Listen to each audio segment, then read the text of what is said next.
अश्विनी कुमारों के अंश से सदन कसाई और रैदास की उत्पत्ति कथा। सूत जी ने कहा, मुने, देवगुरु बृहस्पति ने प्रयाग में समागत महेंद्र आदि देवताओं से 12 आदित्यों, रुद्रों तथा 8 वसु देवताओं का महात्म्य बतलाया और फिर वे अश्विनी कुमारों की ओर देखकर उनकी गाथा का इस प्रकार वर्णन करने लगे।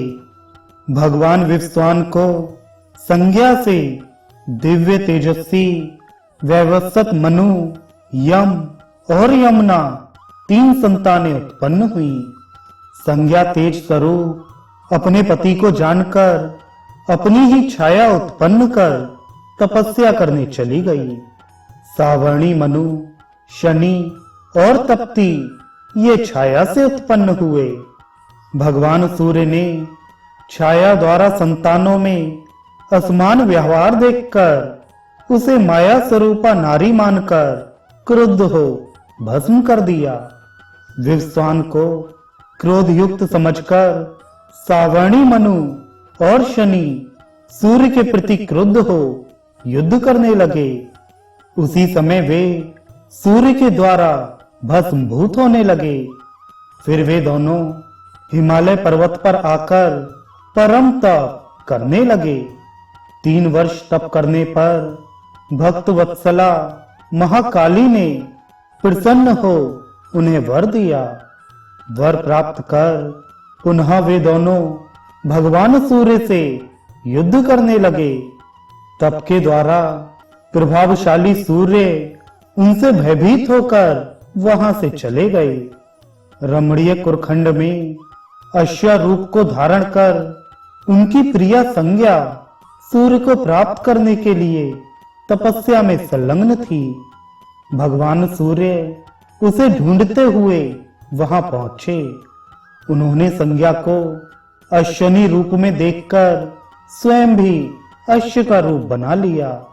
5 वर्ष तक सूर्य अश्व रूप में संज्ञा के साथ रहे। तदनंतर बड़वा अर्थात संज्ञा से पराक्रमी एवं दिव्य स्वरूप वाले 2 पुत्र अश्विनी कुमार उत्पन्न हुए। वे पिता के दुख को देखकर सूर्य मंडल में स्थित हो गए। बड़वा पुत्र अश्विनी कुमार सावर्णी और शनि को जीतकर उनको बांध करके पिता के पास ले आए। भगवान सूर्य ने श्रृंखलाबद्ध शत्रुओं को आया देख उन्हें लौह दंड से मारा, जिससे वे पंगु हो गए।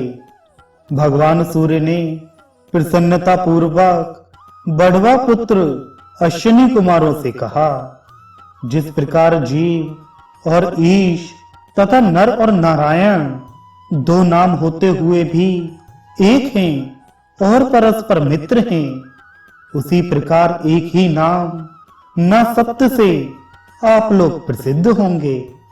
सोम की शक्ति इडा देवी तुम्हारी ज्येष्ठ पत्नी होगी और सूर्य की शक्ति पिंगला लघु पत्नी होगी। तुम दोनों में से एक इडापति होगा और दूसरा पिंगलापति होगा। मनुष्य की राशि से 12वें स्थान पर यदि शनैश्चर की क्रूर दृष्टि पड़ती हो तो इसकी शांति के लिए इडापति की आराधना लाभदायक होगी और राशि से दूसरे स्थान पर स्थित सावर्णी भ्रमकारक होगा।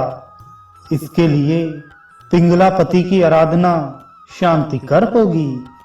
जन्म राशि में स्थित देवी तप्ती तापकारिणी होंगी, तब इडा तथा पिंगला शांति प्रदान करने वाली होंगी। इन वचनों को सुनकर अश्विनी कुमार देव वैद्य हो गए। सावर्णी एवं शनि दूसरे अंशों से राहु और केतु हो गए। इनसे सूर्य डरकर भागे थे।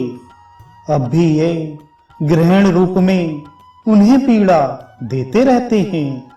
इसलिए इन सबके परिहार एवं शांति के लिए अश्विनी कुमारों का आविर्भाव हुआ था। अश्विनी कुमारों की आराधना से इनकी शांति होती है।